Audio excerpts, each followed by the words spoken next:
joining us right now. She does a tremendous job covering the Eagles for the Inquirer. We have in front of her a starting 6-step Eagles offseason plan to run it back. And you should experience the new look of Inquirer Sports, where fans can read, watch, and listen to their favorite reporters and columnists. Go to Inquirer.com/sports. Miss Olivia Reiner on the Comcast Business Hotline. How are you today, Olivia? I'm doing really well. Never a dull day in the Eagles universe.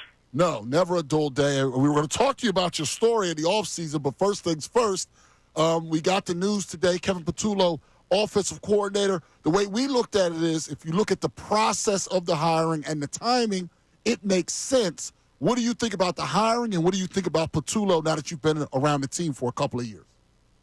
It does make sense, given the fact that here we are in middle of February, getting close to the end of February here, and the candidate pool externally is going to look a lot different than it did, over a month ago when the season ended for a lot of teams, and perhaps there's more out there for teams to consider in terms of candidates.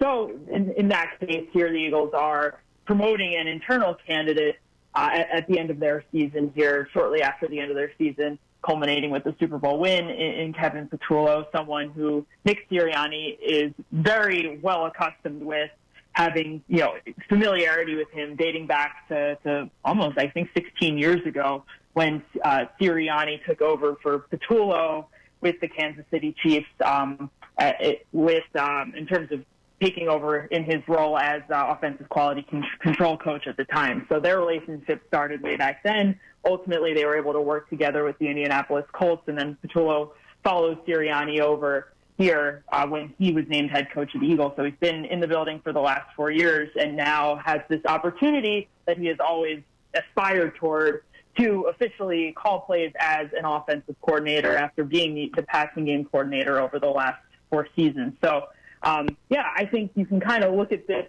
from multiple perspectives. I think you can look at it and say, hey, this is a good thing in terms of the continuity for a young quarterback like Jalen Hurts, who has had so many different play callers, has been in so many different offensive schemes since he began his career with the Eagles. And now, even though he will have yet another offensive play caller, there will be some continuity, knowing that this is still going to be the same offensive scheme that the Eagles were in this past season under Kellen Moore, and now having someone in that role now who has a lot of familiarity with Hurts and his development since he entered the NFL. Of course, you can also look at it from the other side and say, well, hey, here's someone who doesn't have prior NFL play calling experience.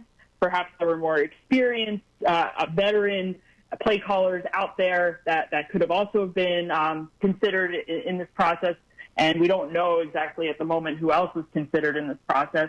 But and I think it's fair to be skeptical of an internal promotion, of a promotion of someone who has had so much familiarity with the head coach of the team.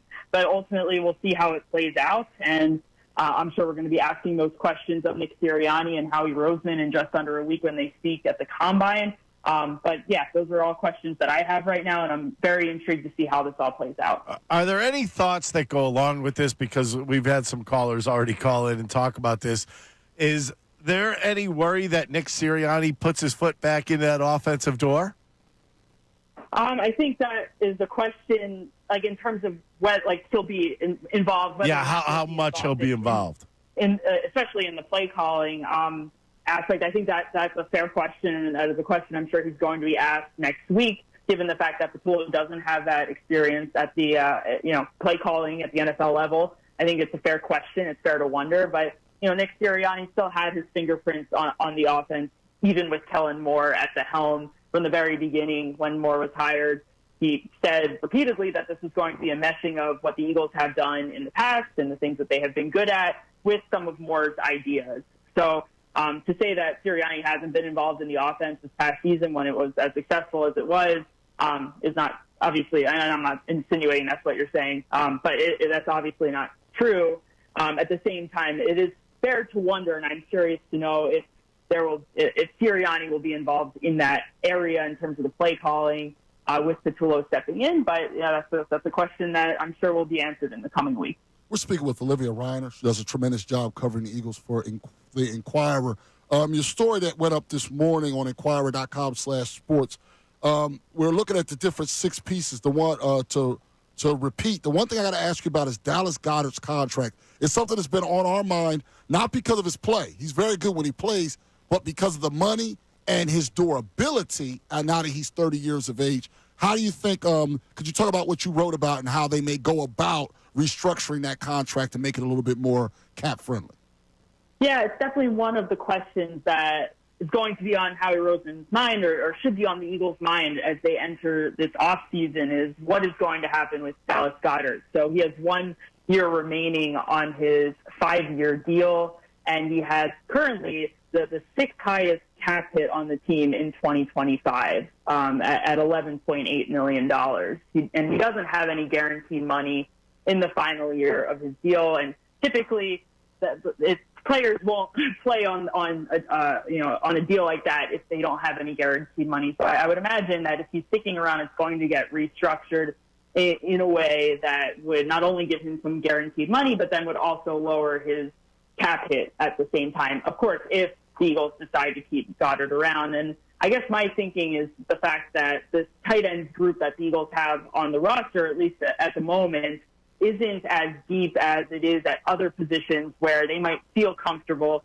moving on from a veteran and knowing that there is some youth and some depth at the position. There really isn't that situation with the tight ends. Grant Calcaterra will be back. He's going into the final year of his contract. E.J. Jenkins is still under contract. That's it. That's all you got there, the tight end, outside of Dallas Goedert. So to me, if perhaps there is an avenue where the Eagles could acquire tight end one in a trade. Maybe there's someone out there that the Eagles have their eye on. But I would be really surprised if the Eagles went into the draft without a top tight end.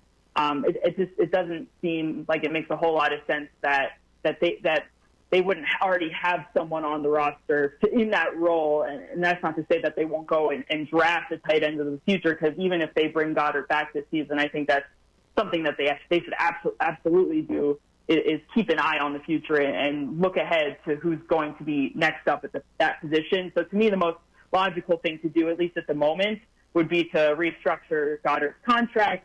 That is, if they are confident that he can maintain, he can be healthy this upcoming season in 2025. Oh, the offense, they still look good, even without a tight end. But when you think about the defense, what are your thoughts on the whole Milton Williams and Josh Sweat situations? Yeah, they've got some tough decisions to make. I think that's the bottom line. They're not going to be able to bring back absolutely everyone who is going to be an unrestricted free agent. Milton Williams, Josh Sweat being two of them, Zach Bond being the other big name on defense that is an unrestricted free or a pending unrestricted free agent. I don't know. I think this is it's tough. Obviously, the Eagles would love to have all of those guys back. For me, in my mind, with just given the depth at defensive tackle, at edge rusher, or really just the youth at those positions, I would be surprised to see either of them back. And especially because if you look at this year's draft, this is a draft class that has a lot of talent both at defensive tackle and at the edge rusher position. So if those two guys walk, I think there is enough depth on the roster, not only to somewhat compensate for the roles. That you can't totally compensate for them because they're both incredibly talented players and they're going to get paid on the open market as they deserve to be. But you can begin to compensate for their loss, not only by the players who are already on the roster and up and coming, but also through the draft. And I think that's, to me, why I feel like maybe Zach Bond would be a little bit more of a realistic free agent retention candidate, simply because he probably won't garner as much money on the open market as someone like Milton Williams would. And I think the need is there enough for the Eagles to want to bring him back. So, again, this is all just kind of my thoughts based on where the Eagles are at right now and what the roster looks like. We'll see exactly how it all plays out. But, yeah, it's given the fact that the Eagles don't have a ton of cap space this offseason, it's going to be hard to retain all of those unrestricted free agents. Well, Olivia, we really appreciate you spending some time with us. Like you said, I thought you were going to get a little bit of downtime. You have this happen, and next week you got the combine. So it never stops. We appreciate you spending some time, and great work. And everybody should read your starting 6-step Eagles offseason plan to run it back. Appreciate the time. Of course, anytime. Thank you. All right, that was Olivia Reiner on the Comcast Business Hotline. Go to Inquirer.com/sports. Yeah. Thanks so much, everybody, for watching. Really appreciate it. If you want more of this content, make sure you like and subscribe. And you know you can do that kind of over here if you want more